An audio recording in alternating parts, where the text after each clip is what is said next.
Hi there. Welcome for our exciting series of AI webinars. I've been looking forward to this day, and we are having this actually really heavy subject today about the EU AI Act. But before we start up, some practical informations. We really want you to ask some questions. I can't guarantee about the time because we are a little bit under time pressure and want to be sharp, ending it precisely as expected. But do feel free to ask the questions, and if we don't get the time here, we'll try to get back to it afterwards. You will also get the material and the recording afterwards. So just jump into it and follow us on this exciting journey. So first of all, AI has been there for many years, so actually nothing new about that. But what really changed the world was actually a few months back when we had this ChatGPT coming in. ChatGPT made a revolution to the technology. We've never seen any technology attack the whole world with such a huge strength and speed. Within 2 months, they had 100 million users, never seen before. TikTok, that was leading that technology game, they were 9 months about capturing 100 million users. So before you actually knew it, your children, your neighbors, your colleagues, they're all using it. And the companies are just like, what are we spelling here? How do you spell it? ChatGPT. So it's a speed game that we, of course, need to jump into. And that's the Gen AI part of it. And Gen AI is just a small part of all this, but it's the part that's revolutionizing the whole world because it helps us understand millions of data in a good way. Not just data, but pictures and videos. So has ChatGPT won this game? No. They won the marketing chapter 1 because they were out there first. They won it, they were looking good, but they're all coming up. Google is just releasing their Bard version, and all the big tech companies, they will follow this. So we'll see this as a horse race. ChatGPT, Microsoft, Google, Amazon, they will all be there. They'll all be part of this race. So as a consumer, you're just looking forward to the future and see whatever great features you will get out there. And it's really impossible to say who's going to win that game. I think there'll be room for a lot of them. But let's dive more into this. So before we jump into the EU Act, we have our big CEO survey. And interesting is about what does the companies and the CEOs on a global level say about all this AI noise coming out there. And they are focusing on and actually realistic about where they are. They have not gained that power yet. They haven't implemented that power yet, but a lot of them are indicating that will change the next 12 months.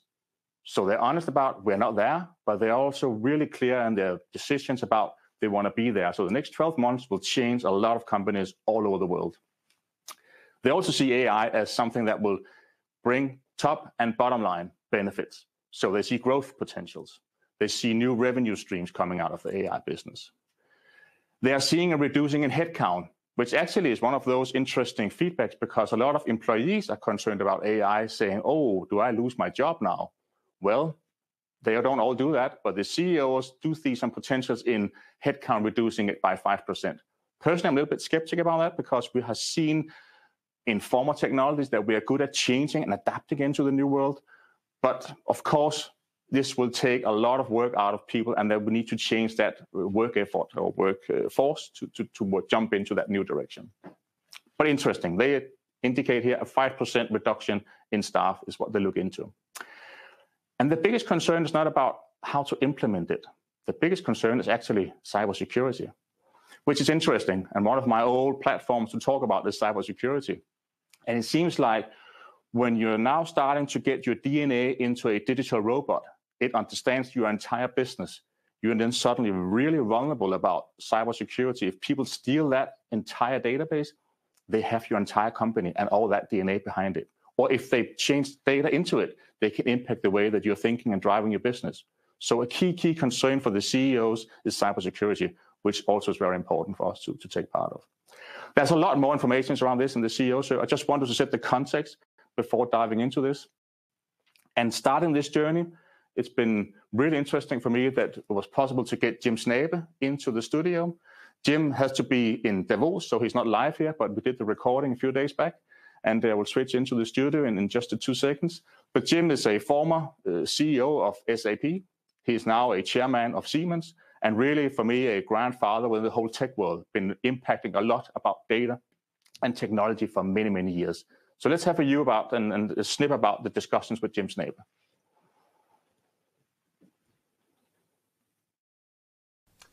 Welcome, Jim. Thank you. I hope we'll go through an exciting series of questions today, and it's all about AI, Gen AI. And when I keep seeing that, I think everybody knows about the wording AI now, or Gen AI now, even ChatGPT, I think it was the most famous word in 2023. But should we be concerned or should we be excited?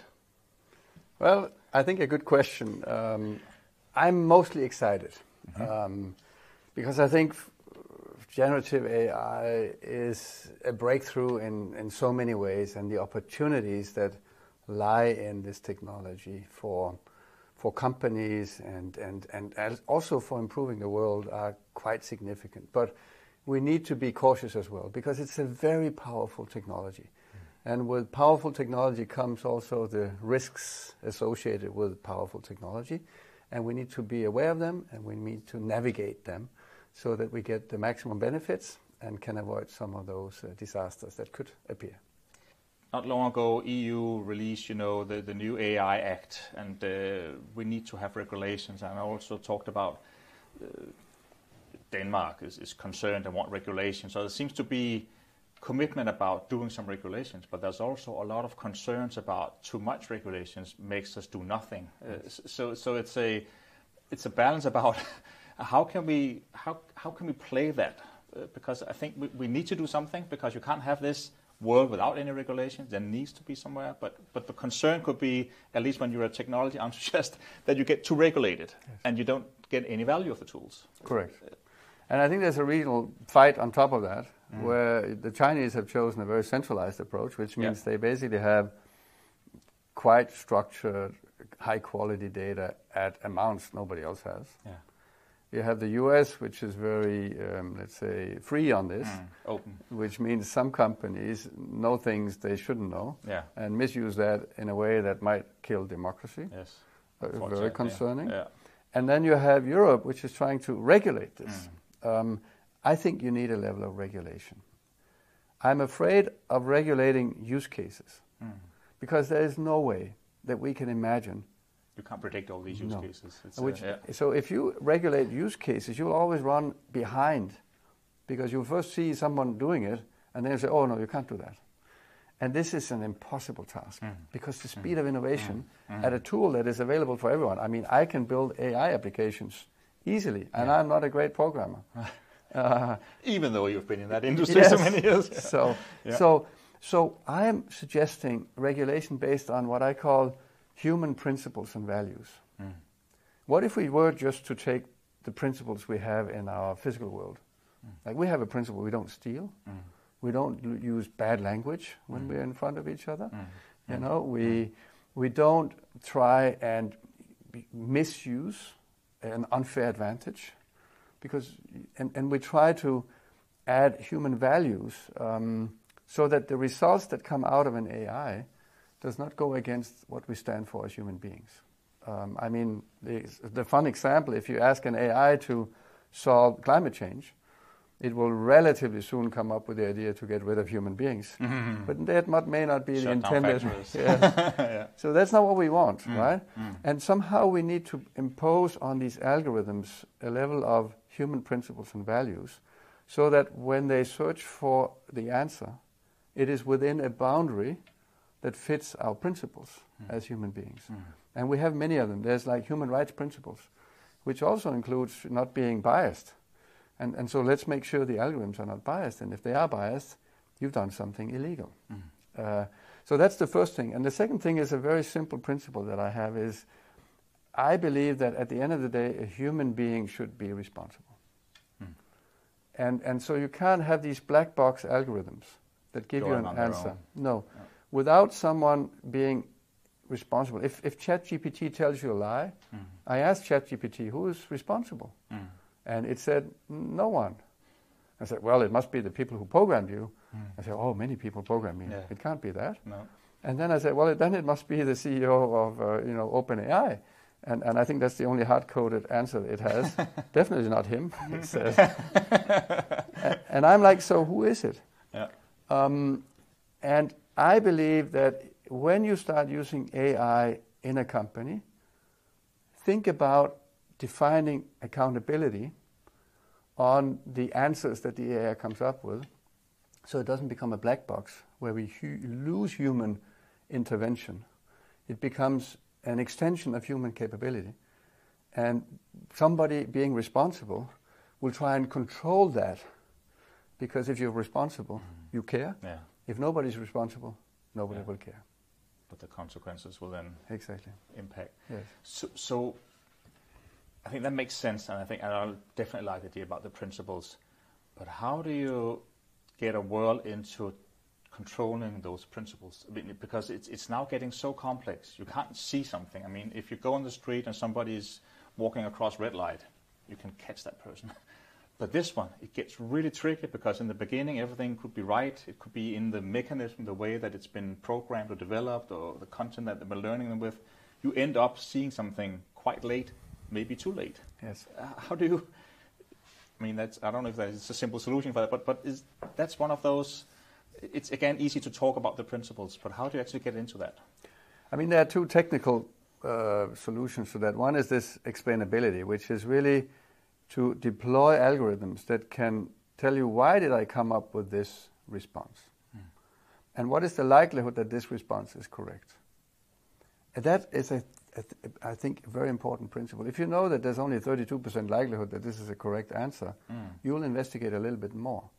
But if you don't know whether it's 99% or 2% correct, you might take the wrong answer as a given. So that's one thing. It's a technical thing. It's not available on all of the AI algorithms today. There's a lot of research going on in this field to make sure it is. But I would only deploy algorithms that can tell me why. And I would like also to add another principle, which is the one of, tell me what sources you use to come up with this answer. So if I give you the example again of the service technician in front of some device that you have that needs some repair, it comes with the answer. Yeah. And if you want to investigate why, there should be a link to, here are the 3 most critical sources that made me believe that this is the right solution. I kind of learned Yes. that knowledge about. Yes. Yeah. And then the second principle is reinforced learning, which is actually democratizing the learning algorithm, so that when somebody sees, well, this is not correct, there's a feedback mechanism that brings it back to the algorithm so that it always learns. And with that approach, you always get better and better answers if you can ensure that those feedbacks come back. That is technically possible today. So do you see, and maybe that gets a little bit idea-less or idea-full, depending on the situation, but you see that regulation ends up, let's say, if we do that kind of controlling you're talking about there, will that be the company implementing that controlling tool, or would it be the governments implementing that controlling tools? I think the government will put some principles around using AI in ways that are okay from a human perspective. Like we have, we can buy a weapon, but we can only use it for hunting. So there's that aspect. And I think the companies should define their own ethical rules and their own principles around responsibility, about reinforced learning, about explainability. And be public about that. Yes. And I think those that are responsible around this, they will win at the end.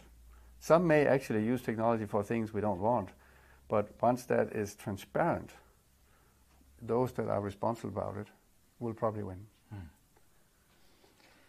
Jim, it's been really interesting to have you here. I think it's been so much deep areas that, and you could have been here for hours because there's so many areas that we need to dive into here. Yes.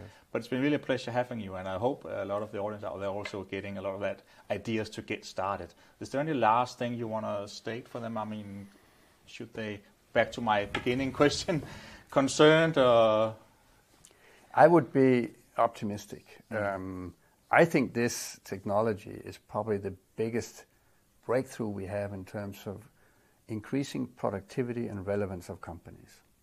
And in an era where we need to transform from, let's say, fossil-based to more decarbonized value chains, being able to master the physical world, making it more intelligent, so we optimize the use of resources across entire value chains, AI becomes almost like the key to unlock that. And so instead of thinking of, oh, the world is going in recession, I think it's a transition to a better world. And AI is the lever to do that. So my biggest recommendation is get going. Don't focus so much on the tools, but the applications of the tools. Standardize on one platform, ideally. Get as agnostic and as strong as possible on your own data and your own abilities, and then partner up with your business partners to reinvent your value chain. This is maybe the biggest business opportunity that I've seen in my life. Thank you, Jim. And thank you for being here. My pleasure. Very interesting. And one of the biggest technology changes in his life does say a lot. I think we see a lot of optimism, he says, and he says, just get going. I think that was key words around this. But AI does bring a lot of concerns, and it does bring a lot of issues. And also, even before we get into the AI Act discussions, we've seen IP rights concerns. We are seeing regulations, technology not coming to Europe, etc.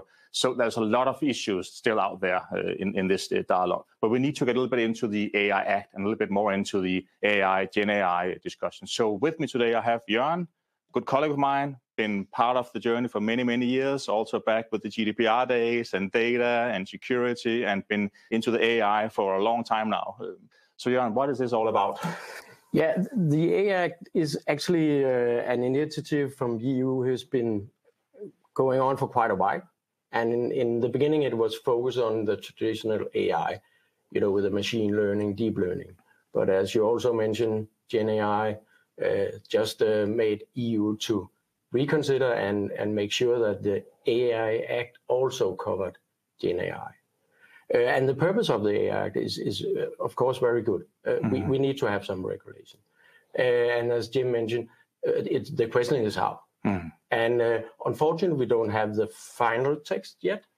We was hoping that they would be ready now, but it seems that they need some more time to make the text comply to all other regulation, because this is not easy task to do. So we expect that it will come beginning of February, or maybe a little bit longer. But we already knows quite a lot about how the Act actually would affect companies and the way that we need to implement safe and trustworthy AI solution in the single market. And the EU also put effort into make sure that it's aligned across the EU. So when we look into some of the challenges we had with GDPR and so on, it seems that they are doing much more to make sure that this Act would be more aligned in EU.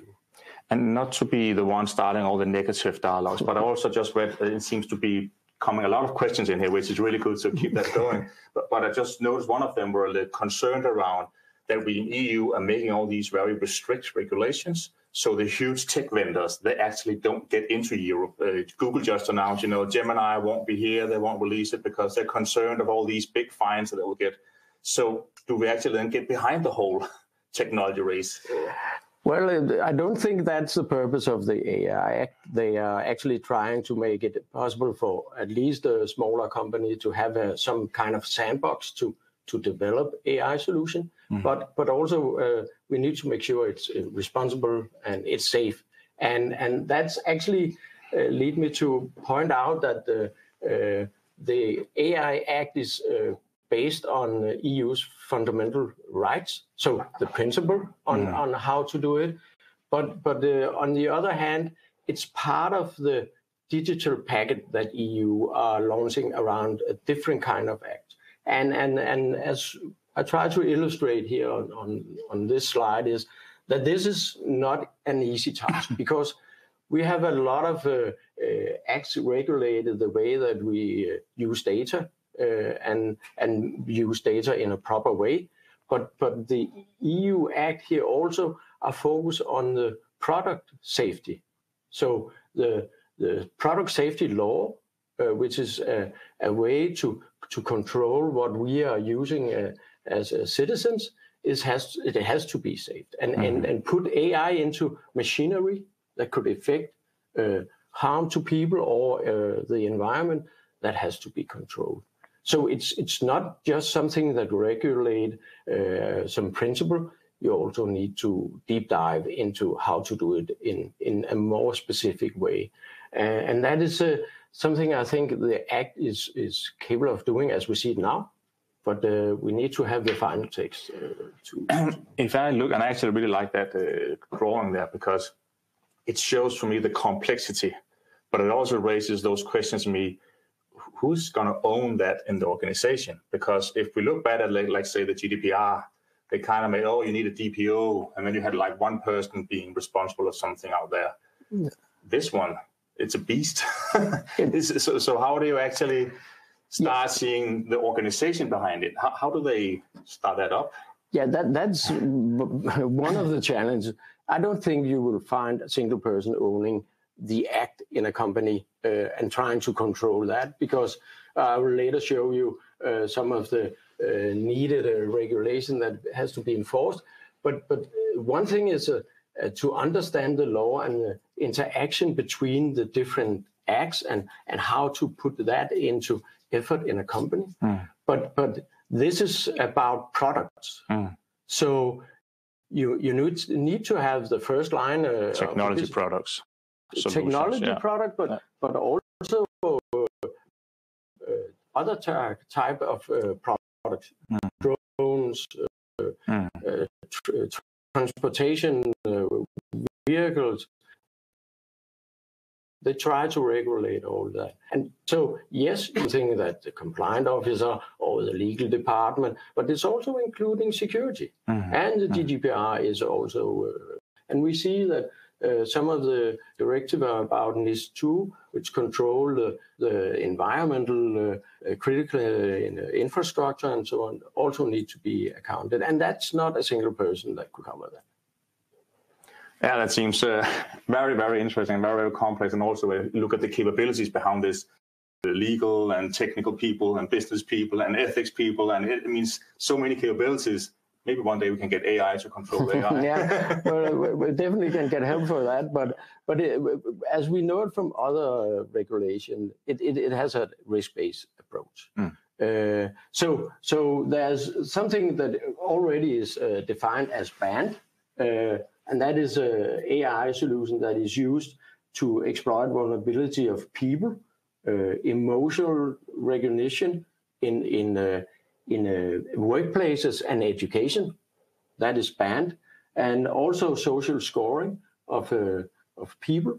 And we also see that this about passing the red light and face recognition, face scraping from the internet or in the real life, that is also banned. So there's some AI system that is banned, and then the majority of the system is put into the high risk, so they are heavily regulated. I will come back to that.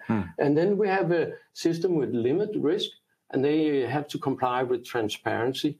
That is something like you need to know that you are using an AI solution, and that is for chatbots and deepfake and so on. And then all the rest, that's permitted. So if I'm in an HR business, am I not even allowed to use any of that AI stuff because I have people there? Or? Yeah, you have, but you have to comply to the heavy regulation that comes with the high-risk system. But again, as I mentioned earlier, that we haven't seen the final text.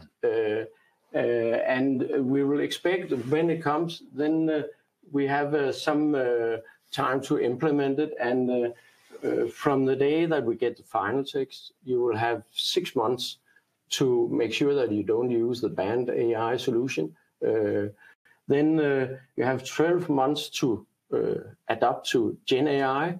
That is also part of the Act now. It's not a risk category because using Gen AI, as we know from the OpenAI, ChatGPT also, that is under regulation of transparency. You should know it's a chatbot like that. But if you use Gen AI in high-risk area, like in HR department, to those regulation as well. And it, as you see, it comes with some fines, We know that from GDPR. And some maybe remember that the figures in GDPR was a little bit lower, but it seems that they now want to state that this is something that can affect, have a more... And that's one of my maybe questions was, because when I see those numbers and I see those fines, and I just linking a little bit back to our GDPR days, we had these, at that time, huge fines also, but at least from a Danish context, if I look at that, so kind of the risk about the companies having a huge fine coming up if they're not compliant to the GDPR, we never saw that really went into be a big threat, at least not financial-wise. Ethics and all compliant, that's a different story, but on the fine-wise, you can say on the expenses there, on the risk of financial impact, we never saw that in Denmark. No, we actually didn't, and we only see fewer of the cases, but that is something that's going to be changed, because EU and I are putting a group in force that has to make sure that this is aligned across countries. So this function would also try to regulate the GenAI companies. So I think the EU has learned from the GDPR and now is trying to make sure that we are coping with this law in the right way. So you can see, now we don't even know what Denmark is going to do here, but you actually believe that the Danish kind of way of restricting the GDPR to be at least handled in the Danish court systems, that's what kind of impacted the financial impact, so to say. Definitely, and one indication of that is that if you are putting a high-risk AI solution in the market, you have to register it in a EU database. So in that way, EU can, monitor how many solution is actually running out of Denmark, and therefore also can make sure that it complies to the regulation. And we don't know how it's going to be put in force in Denmark yet. We don't know who is handling this. We have to see. But I'm pretty sure that EU would do a better job around this act. So they actually looked at the way GDPR in some areas didn't put that pressure on, at least from a financial perspective. Yeah. We would expect that at least. Very interesting. Yeah. And when we look at the high-risk system, then they have two ways to regulate that. From an industry angle, they have pointed out that machinery, toys, which includes AI, is high risk. Healthcare, medical devices used in healthcare systems, you have to apply to the regulation there. And then in the transportation around civil airplanes, drones, lifts, all that type of system, marine supply vessels and all that, where AI has an important function, a safety component, or can cause machinery to cause harm to people or environment, then you have to apply to these rules. And then on the other side, you have the use case angle, and that was where Jim was concerned. But I think it makes sense because we already know now, without doing a heavily risk assessment, that if you use AI in the wrong way, in areas like in HR, to profile people, to try to predict how it will behave, that could have some strange consequences. But other areas, when we talk about in the public sector, deciding if you are allowed to have public welfare support, and that is made by a machine, which is not responsible and not controlled or not monitored. I don't think many of us would like that. No. So in that case, I think what we see on how they define the use cases, it makes sense, and also makes it easier for companies to get started and implement the UAI.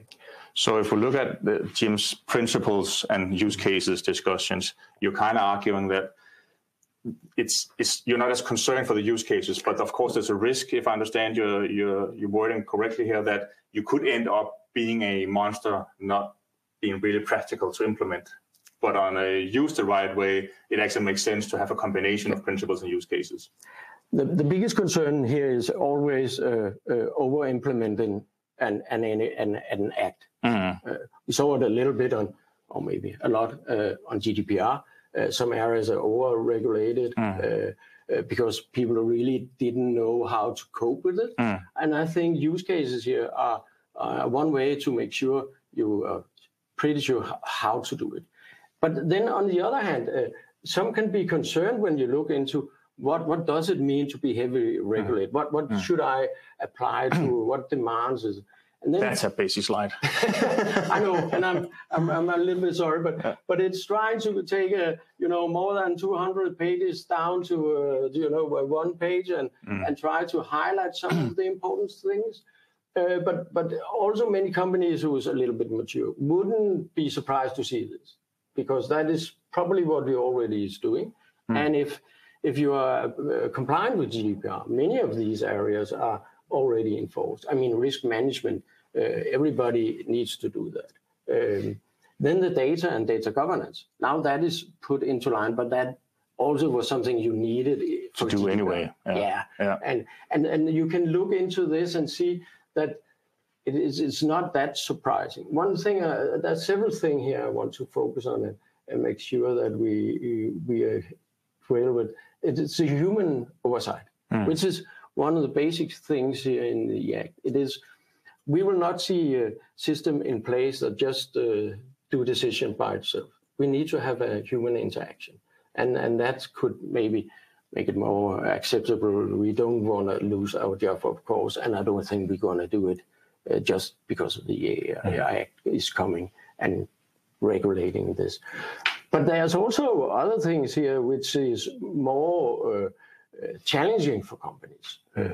We have the accuracy, robustness in the Article 15, which is something new that now we have to make sure that we can document, not only in the technical documentation, but also in the way that we make quality assessment of the AI system, that it's accurate, it don't have bias. And when we look in the beginning of the AI cases, there was a lot of a system put in place that didn't take into consideration about the bias. And now you have to make sure that your system that you put into production or into the market don't have bias.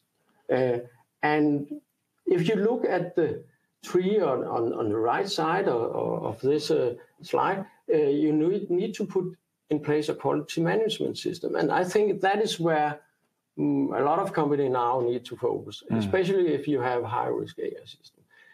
We don't see that many companies have this quality management system in place. Not yet. No. But they have bits and pieces for it. And the next one is a conformity assessment documentation. And that is, if you put a high-risk system into the market, you need to, before you put it in production, to have performed and conformity assessment. And for those who do product, physical product devices in their business, that is not something new. But it's new for people who just deliver software, that they now have to comply with the quality assessment. They have to go through the technical documentation and make sure that everything is right there, including the cybersecurity and the privacy. And you don't find privacy put up here because that is not trying to regulate privacy or personal data, because that is where GDPR. And that's still active. It's still active, and it has to be considered. Yeah. So if I look at all that, it seems like a huge amount of work coming into this area. But on the good side, if I understand you correctly, a lot of this should actually been part of your cybersecurity privacy journey already, because you need the data governance, you need the risk, etc. So if I link to some of the concerns I hear when I'm talking to the people, is the bias part of it you just mentioned. And we saw earlier, before all these ChatGPT was released, that there were some chatbots, Microsoft, etc. It released some chatbots being free on the internet. And within, I think, a few weeks or something, it was racism and sexistic. And it was really, just people just bumping into things. What if those regulations actually try to find that before that breaks out to make it a chaos? Is that the human oversight, or is it? No. How do you find that?